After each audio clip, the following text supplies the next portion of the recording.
नमस्कार दोस्तों, आज हम बात करने वाले हैं इंडिया म्यांमार रिलेशन के बारे में। भारत और म्यांमार न केवल पड़ोसी देश है बल्कि अखंड भारत का ही अभिन्न अंग हुआ करता था। म्यांमार उस समय म्यांमार को बर्मा के नाम से जाना जाता था, जिस वजह से दोनों देश का एक ऐतिहासिक अतीत और एक समान संस्कृति है।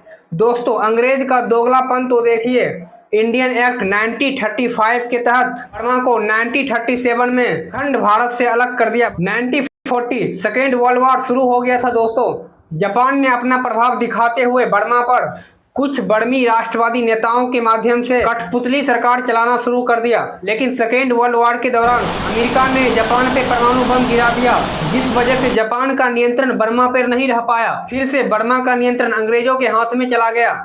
लेकिन अंग्रेजी सरकार भी सेकेंड वर्ल्ड वॉर के दौरान लगातार तबाह और बर्बाद होता चला गया, जिस वजह से अंग्रेज ने 1948 में बर्मा को स्वतंत्र कर दिया। आज़ादी के 26 साल बाद 1974 में बर्मा ने एक नया संविधान बनाया, लेकिन बर्मा का संविधान लोकतंत्रात्मक नहीं रह पाया। दोस्तों, वजह है बर्मा की मिलिट्री पावर, जिस वजह से वहां हमेशा तख्ता पलट होता रहता है। सबसे पहली बार तख्ता पलट हुआ था 1962 में जनरल विन के द्वारा। दूसरी बार तख्ता पलट हुआ दोस्तों 1988 में जनरल सू मूंग के नेतृत्व में। 1989 में बर्मा का नाम बदलकर म्यांमार कर दिया। 1990 में बर्मा में लोकसभा चुनाव हुआ। आन सांग सूकी के नेतृत्व में नेशनल लीग ऑफ डेमोक्रेटिव ने चुनाव जीता, लेकिन उन्हें सत्ता संभालने और अपना शासन स्थापित करने की अनुमति नहीं मिली। कारण थी वहां की आर्मी। 2007 में म्यांमार के आर्मी के खिलाफ शांति रूप से प्रदर्शन कर रहे बौद्ध भिक्षुकों को निर्दयता पूर्वक मार दिया गया। इसको केसरिया विद्रोह भी कहा जाता है। 2015 में नेशनल लीग ऑफ डेमोक्रेटिव द्वारा चुनाव में जीत दर्ज की गई और लंबे समय के बाद एक सिविल नेता राष्ट्रपति बने। आंग सांग सूकी म्यांमार का काउंसलिंग बनी, जो कि प्रधानमंत्री के बराबर का होता है। लेकिन फिर से म्यांमार के सेनाओं के द्वारा 2021 में तख्ता पलट कर दी गई, जो कि आज तक म्यांमार में सेना शासन लगा हुआ है। दोस्तों, अंतिम मुगल बादशाह बहादुर शाह जफर को भी 1857 के विद्रोह के बाद बर्मा भेज दिया गया, जो कि वहीं उनकी मृत्यु हो गई।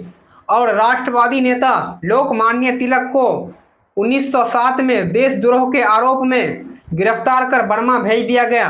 बौद्ध धर्म दोनों राष्ट्र को जोड़ता है, इसे ध्यान में रखते हुए म्यांमार से बिहार के गया के लिए सीधा उड़ान सेवा मौजूद है। इंडिया और म्यांमार का ज्योग्राफिकल लोकेशन भारत म्यांमार के साथ एक बॉर्डर सीमा साझा करता है। इसकी लंबाई 1643 किलोमीटर है, जो कि भारतीय राज्य अरुणाचल प्रदेश, मिजोरम, मणिपुर और नागालैंड है, जो कि म्यांमार के साथ बॉर्डर साझा करता है। दोनों देश बंगाल के खाड़ी के तट पर एक समुद्री सीमा भी साझा करता है। भौगोलिक दृष्टि से भारत दक्षिणी एशिया का हिस्सा है और म्यांमार दक्षिणी पूर्वी एशिया का हिस्सा है। इसीलिए म्यांमार दक्षिणी एशिया और दक्षिणी पूर्वी एशिया के बीच एक सेतु का काम करता है। जहां तक म्यांमार के संबंध में दूसरा महत्वपूर्ण बात है बॉर्डर क्षेत्र का एरिया ही है दोस्तों, जो कि भारत के उत्तरी पूर्वी राज्य में ही कुछ भारत विरोधी अलगाववादी समूह है।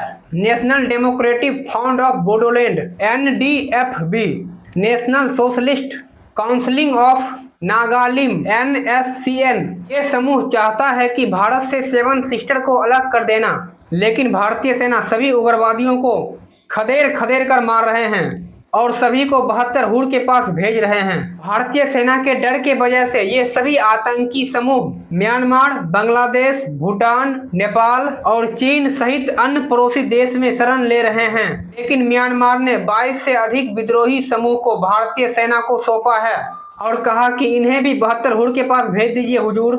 इंडिया म्यांमार इकोनॉमिक्स टिस development assistance and energy corporation Bharat Myanmar में सबसे अधिक व्यापारिक भागीदारी करने वाला देश है। कोई अन्य देश यह दावा नहीं कर सकता कि उसने म्यांमार के विकास में भारत के बराबर भी समर्थन किया हो। भारत हर साल लगभग 1400 करोड़ रुपया का व्यापारिक लेन देन करता है। हाल के दिनों में भारत ने म्यांमार में 1000 करोड़ रुपया से अधिक का निवेश किया है, जो कि अधिकतर ऊर्जा परियोजना से संबंधित है। भारत ने म्यांमार में रुपी डेबिट कार्ड भी जारी करने पर सहमत हुए हैं। भारत ने म्यांमार में ID कार्ड को लागू करने वाले हैं।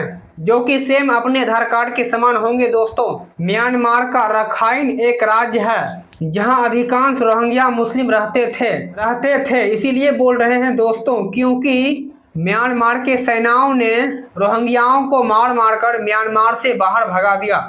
कारण यही था दोस्तों कि रोहिंग्याओं ने आर्मी कैंप पर हमला किया था।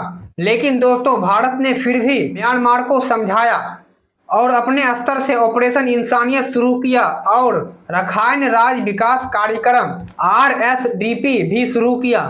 इस दोनों परियोजनाओं के तहत 250 से अधिक प्री फैब्रिकेटेड घर बनवाया और हवाई जहाजों के द्वारा आवश्यक सामान की आपूर्ति किया। Bharat India Myanmar connectivity project, वर्तमान में दोनों राष्ट्रों द्वारा 2 प्रमुख कनेक्टिविटी प्रोजेक्ट का उद्घाटन किया गया। पहला Kaladan multi modal cooperative project, जो कि कोलकाता बंदरगाह से म्यांमार के सितवे बंदरगाह तक समुद्री मार्ग का विकास किया गया। इसकी लंबाई 539 किलोमीटर है। सितवे बंदरगाह से लेकर मिजोरम तक एक सड़क राजमार्ग भी बनाया गया। इसकी लंबाई 287 किलोमीटर है। दूसरा प्रोजेक्ट इंडिया म्यांमार थाईलैंड त्रिपक्षीय राजमार्ग परियोजना, म्यांमार के रास्ते थाईलैंड तक एक सड़क राजमार्ग का निर्माण किया गया। इसकी लंबाई 1400 किलोमीटर है। इससे तीनों देशों के बीच व्यापारिक प्रोत्साहन मिलेगा और सांस्कृतिक आदान प्रदान बढ़ाया जाएगा। अब हम देखेंगे दोस्तों, भारत और म्यांमार के बीच चुनौती क्या है। फर्स्ट फैक्टर, भारत म्यांमार के बीच खुला बॉर्डर होने के कारण यह क्षेत्र नशीले पदार्थ की तस्करी, जानवर की तस्करी, यहाँ तक कि मानव की तस्करी बहुत अधिक पैमाने पर होता है। यह हमारी आंतरिक सुरक्षा के लिए एक चुनौती है। Second factor, Rohingya issue. दोस्तों, आज हम जानेंगे रोहिंग्या कौन है। रोहिंग्या एक मुस्लिम समाज है जो म्यांमार के रखाइन राज्य का निवासी है। म्यांमार का नागरिकता अधिनियम 1982 के अनुसार इस्लाम मानने वाले लोगों को म्यांमार नागरिकता नहीं देता है और बांग्लादेश भी अवैध प्रवासी मानता है। कारण वही है दोस्तों जो हम पहले बता चुके हैं। आर्मी कैंप पर हमला किया गया था, उसके बाद से रोहिंग्याओं को मारने लगा म्यांमार की आर्मी। मारते मारते देश से बाहर निकाल दिया, जो कि आज के समय खतरनाक तरीके से थाईलैंड, लाओस, भारत और सबसे अधिक बांग्लादेश में अवैध प्रवासी के रूप में शरण लिया है। The Rohingya crisis in India.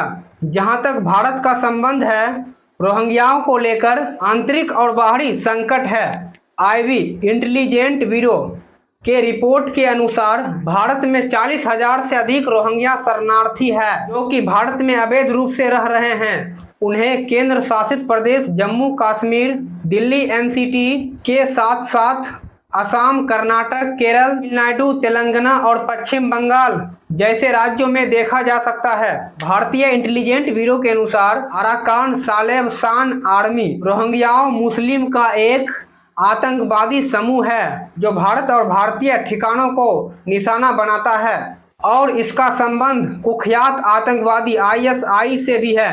Bihar में महाबोधि गया मंदिर पर हुए आतंकवादी हमले में रोहिंग्याओं को भी गिरफ्तार किया गया। भारत सरकार ने कहा है कि 40,000 व्यक्तियों को वापस म्यांमार भेजने का इरादा रखता है। इसीलिए तो भारत सरकार ने NRC जैसे कानून लाया है। Third factor, the China factor. Myanmar में जब जब तख्ता पलट हुआ, भारत एक लोकतंत्र देश होने के कारण कभी भी म्यांमार के क्रूर सैनिकों का समर्थन नहीं किया। भारत का म्यांमार को असमर्थन के कारण ही चीन अपने करीबी बनाते गया म्यांमार को। चीन म्यांमार आर्थिक गलियारा परियोजना के तहत म्यांमार में चीन बंदरगाहों, बिजली स्टेशन, तेल पाइपलाइन, सड़कों, रेलवे और हवाई अड्डे के विकास के लिए बहुत अधिक मात्रा में लोन दे रहे हैं। चीन यह काम अधिकांश सभी देशों के साथ करता है। जब कोई देश लोन देने में असमर्थ हो जाता है, तब चीन अपना दोगलापन दिखाने लगता है। चीन इन राष्ट्रों की संपत्ति को अपना कब्जे में ले लेता है। जैसे कि हम जानते हैं कि पाकिस्तान, कंबोडिया और श्रीलंका चीन के कारण ये तीनों देश बर्बाद हो चुके हैं। चीन जिस देश को लोन देता है, उस देश का आर्थिक स्थिति बद से बदतर होता चला जाता है, क्योंकि चीन एक विस्तारवादी नीति पर चल रहा है। म्यांमार ने हाल के दिनों में भारत के प्रभाव के कारण चीन के साथ किए गए कई परियोजनाओं को रद्द किया और भारत के साथ अपना संबंध अच्छे बनाने में लगे हुए हैं। अगर मेरा प्रयास अच्छा लगा तो अपने दोस्तों को शेयर कीजिए, वीडियो को लाइक कीजिए तथा चैनल को सब्सक्राइब कर लीजिए। फिर मिलते हैं दोस्तों अगले वीडियो में। जय हिंद।